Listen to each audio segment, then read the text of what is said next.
আসসালামু আলাইকুম প্রিয় দর্শক, বস্তায় আদা চাষ করার জন্য মাটি তৈরি বা মাটির মিশ্রণ তৈরি করা খুবই গুরুত্বপূর্ণ একটি বিষয়।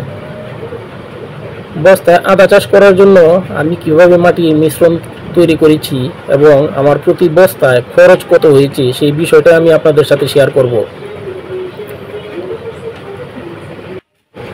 আমার মাটি কেনা বাবদ খরচ হয়েছে 5 ট্রাক মাটির জন্য 4000 টাকা এবং বাইরে থেকে মাটি ঘরে আনার জন্য লেবার বাবদ খরচ হয়েছে 3000 টাকা। আর আমি এখানে জৈব সার দিয়েছি 10 বস্তা এসিআই জৈব সার। এই জন্য আমার খরচ হয়েছে গাড়ি ভাড়া সহ 4800 টাকা। এর সঙ্গে আমি দিয়েছি দানাদার 5G কীটনাশক।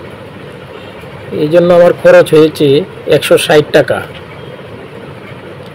আর রাসায়নিক সার বাবদ খরচ হয়েছে 500 টাকা। 20 কেজি ডিএপি এবং 20 কেজি এমওপি দিয়েছি আমি।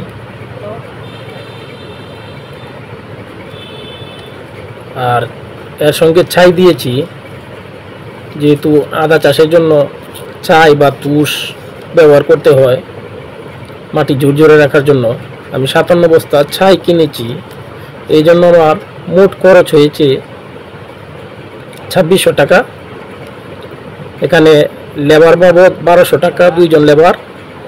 গাড়ি ভাড়া গিয়ে আমার খরচ হয়েছে 900 টাকা। আর ছাই কিনেছি 500 টাকা দিয়ে। আর পুরো মাটির মিশ্রণটা তৈরি করার জন্য, মাটি ওলট পলট করার জন্য এবং বস্তায় ভরার জন্য আমার মোট লেবার খরচ হয়েছে 6600 টাকা। অর্থাৎ 11 জন লেবার আমার মোট খরচ হয়েছে। আর 800 পিস বস্তা আমি ক্রয় করেছি, প্রতি পিস 60 টাকা করে, 5600 টাকা। এই বাবদ আমার খরচ হয়েছে প্রায় 27000 টাকা। এখানে 800 পিস বস্তায় আমি মাটি ভরাট করেছি। মোটামুটিভাবে আমার 34 টাকা, 34.5 টাকা এরকম খরচ হয়েছে প্রতি বস্তায়। আপনাদের ক্ষেত্রে হয়তো কিছুটা কম লাগতে পারে, কারণ যেহেতু আমি মাটি ক্রয় করেছি এবং মাটি বাইরে থেকে আবার ভেতরে এনেছি। এই বাবদ আমার টোটাল 7000 টাকা খরচ গেছে। এখন আপনারা যদি মাটি বাইরে থেকে না কিনতে হয়, দেখা যাবে যে এখানে হয়তো 4-5 হাজার টাকা খরচ কম হয়ে যাবে। বৈশাখ মাসে বুড়ো ধান কাটার সময়ে বস্তার চাহিদা হঠাৎ করে বেড়ে যায়। এই কারণে বস্তার দামও বেড়ে গিয়েছে। আমার যেখানে 5 টাকা করে আমি প্রতিটা বস্তা কিনতে পারতাম, আমাকে 60 টাকা পিস কিনতে হয়েছে। অর্থাৎ 800 পিস বস্তায় আমার 1600 টাকা বেশি লেগেছে। এটা একটা বাড়তি খরচ, যেই জন্য আমি হিসাব করে দেখেছি আমার প্রায় 5 থেকে 6 হাজার বা 6500 টাকা অতিরিক্ত খরচ হতে পারে। আদা চাষের জন্য বস্তায় মাটি ভরা আমাদের শেষ।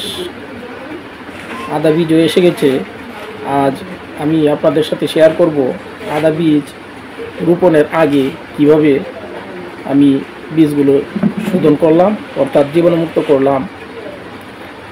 আদা বীজগুলোকে প্রথমে পরিষ্কার পানি দিয়ে ধুয়ে নেওয়া হয়েছে, কেননা আদার গায়ে মাটি এবং বালি লেগে থাকে।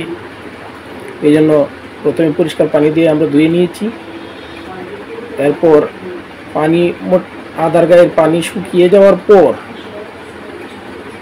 40 কেজি আদার জন্য 50 লিটার পানি নিয়েছি একটি ড্রামে। এরপর প্রতি লিটার পানির জন্য 2 গ্রাম কার্বেন্ডাজিম গ্রুপের ছত্রাকনাশক, অর্থাৎ 50 লিটার পানিতে 100 গ্রাম ছত্রাকনাশক ঢেলে ভালোভাবে এটাকে পানির সাথে মিশ্রিত করেছি, যেন নিচে তলানি না থাকে। তারপর সবগুলো আদা বীজকে ড্রামের পানিতে 1 ঘন্টা চুবিয়ে রাখা হয়েছে। 1 ঘন্টা পর আদাগুলোকে পানি থেকে উঠিয়ে ছালা, মেঝেতে ছালা বিছিয়ে ছালার উপর পাতলা করে বিছিয়ে দেওয়া হয়েছে এবং ফ্যান ছেড়ে দেওয়া হয়েছে যেন আদাগুলো শুকিয়ে যায়। আদা শুকানোর পর আমরা বস্তায় আদাগুলোকে রোপণ করব। প্রিয় দর্শক, আদা রোপণের জন্য পুরোপুরি তৈরি। আমরা আদাগুলোকে জীবাণুমুক্ত করে নিয়েছি ছত্রাকনাশক দিয়ে এবং শুকিয়ে নিয়েছি। আদা রোপণের জন্য আমরা প্রতি বস্তায় আনুমানিক 50 গ্রাম করে আদা লাগাবো। এই জন্য বস্তার উপরিভাগের মাটির দলা বা চাকা যদি থাকে সেগুলিকে আমরা ভেঙে ঝুরঝুরে করে নিচ্ছি এবং আদার টুকরা 4 থেকে 5টা টুকরা পুরো বস্তা জুড়ে আমরা রোপণ করে দিচ্ছি। এভাবে যদি আদা রোপণ করা যায়, আশা করা যায় সঠিকভাবে গাছগুলো গজিয়ে উঠবে এবং বীজবাহিত যে রোগ অর্থাৎ আদার যে কন্দ পচা রোগ সেটা অনেকাংশেই প্রতিরোধ করা সম্ভব হবে।